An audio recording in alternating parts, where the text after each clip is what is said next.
Hi, I'm Dr. Geetha Gandluru, Consultant Child and Adolescent Psychiatrist based in London.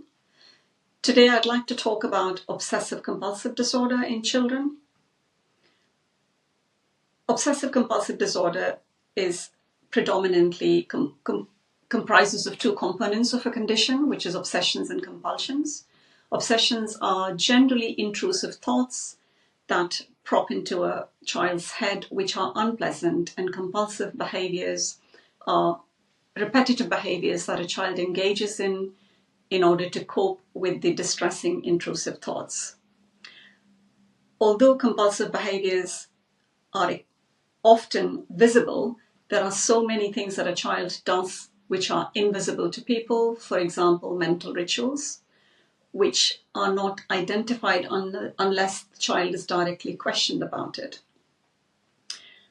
Obsessions are often distressing, they are not pleasant, therefore a child finds it incredibly difficult to cope with the thoughts, and as a self-management strategy, they engage in compulsive behaviors. And the obsessions could be of different nature. They could be involved with cleanliness, it could be involving orderliness, needing things just right.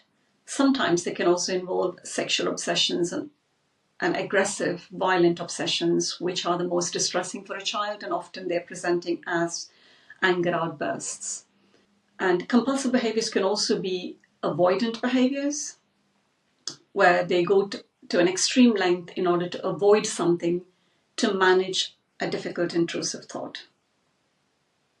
And this is diagnosed by a detailed clinical history, the duration of the symptomatology, and sometimes we use structured questionnaires to get more detailed information. And this is taken into account with the impact it has on the child's well-being. And often the intervention is psychologically based. That would be the first line. We recommend CBT, specifically using the exposure and response prevention model.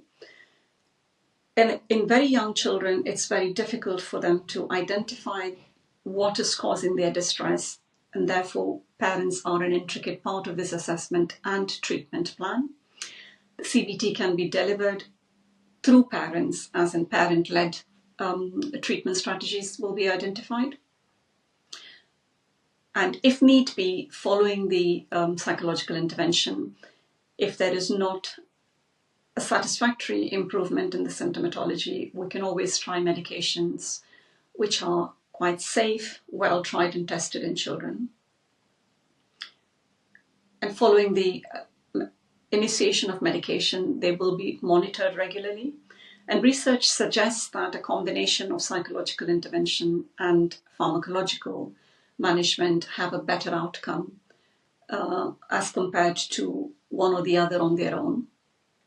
And most children do respond very well to the treatment and can completely be in remission and improve their quality of life.